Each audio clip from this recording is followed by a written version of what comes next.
Jika kamu berkunjung ke sebuah kota, mungkin di dalam bayanganmu kota tersebut berkesan ramai, padat, lampu kelap-kelip dan kamu akan menjumpai gedung-gedung tinggi, bandara, terminal, dan sebagainya.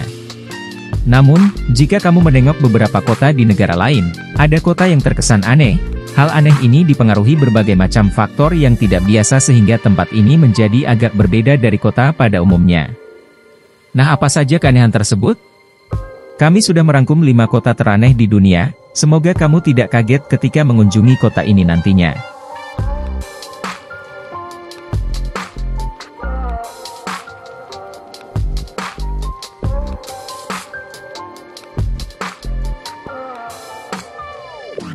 Jika suhu mencapai 43 derajat Celcius, mungkin kamu sudah mencari kipas angin, menyalakan AC, mencari minuman dingin ataupun mencari kolam pemandian untuk mendapatkan sedikit kesejukan. Hal ini terkesan kurang ampuh untuk warga yang tinggal di kota Coober Pedy, Australia Selatan. Meski penduduknya hanya berjumlah sekitar 3.500 jiwa, setengahnya justru tinggal di bawah tanah karena tak tahan suhu panas di daerahnya tersebut.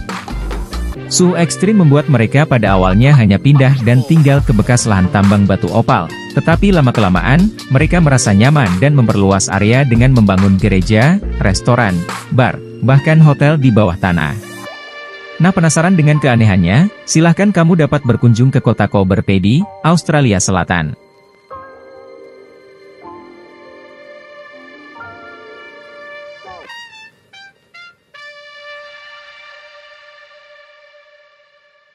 Berbanding terbalik dengan kota Longyearbyen, Norwegia, sebagai kota yang terletak di bagian paling utara bumi, suhu dingin di sana cukup ekstrim. Matahari pun hanya terbit selama 8 bulan saja, terbenam terakhir kali pada bulan Oktober dan baru terbit kembali sekitar bulan Maret di tahun berikutnya. Bisa kamu bayangkan dengan kondisi dingin yang ekstrim kemudian ditambah lagi 4 bulan tanpa adanya matahari? Situasi inilah yang membuat penduduk yang sudah meninggal tak dapat dimakamkan di tempat ini, karena dikhawatirkan jenazah akan sulit mengalami pembusukan sehingga dapat mendatangkan banyak hewan liar. Hal tersebut tentu pastinya akan membahayakan bagi penduduk yang tinggal di kota ini. Maka dari itu, pemerintah melarang warga Longyearbyen yang meninggal dimakamkan di sini. Tak ada tempat pemakaman, namun tak perlu khawatir, mereka akan membantu warganya untuk mencarikan lahan pemakaman di kota lain yang suhunya tidak se-ekstrim kota Longyearbyen.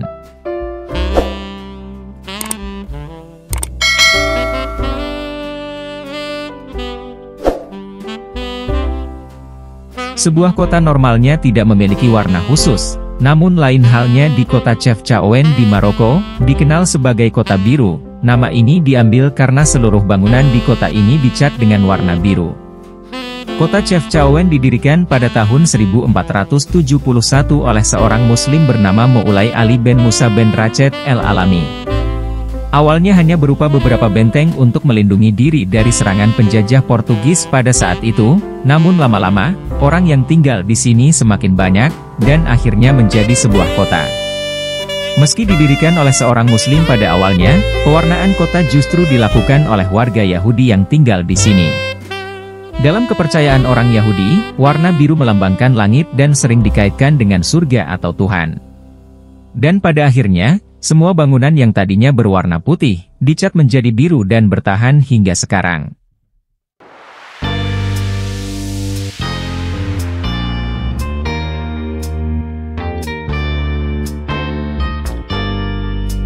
Di kota Colma, Amerika Serikat, kamu akan menemukan hal aneh lain. Di kota ini populasi orang meninggal lebih banyak dari yang hidup.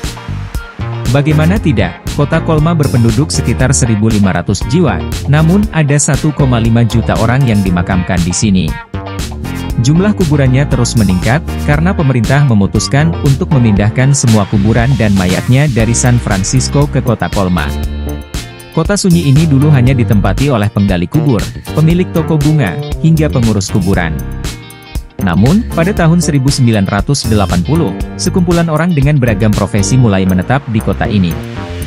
Mengingat jumlah kuburan jauh lebih banyak dari orang yang hidup, makanya tidak mengherankan kalau kota ini mendapat julukan sebagai kota mati.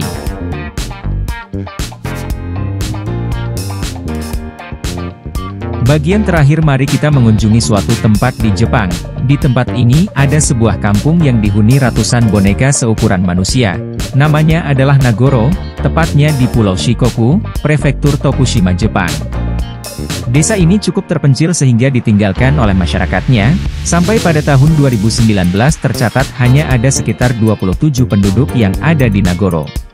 Tempat ini kini terkenal sebagai tempat wisata karena ada ratusan warga boneka yang dibuat menyerupai manusia di dalamnya. Nagoro tak akan dikenal luas jika bukan karena jasa Ayano Tsukimi, seorang pembuat boneka yang terampil. Berkat keterampilannya itu, ia berhasil memikat hati banyak wisatawan untuk berkunjung ke tempat yang unik dan aneh ini.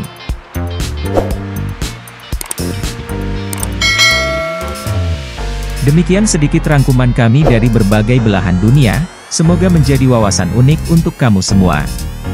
Akhir kata kami ucapkan terima kasih karena sudah meluangkan waktu untuk menonton video kali ini. Kita bersua pada video selanjutnya.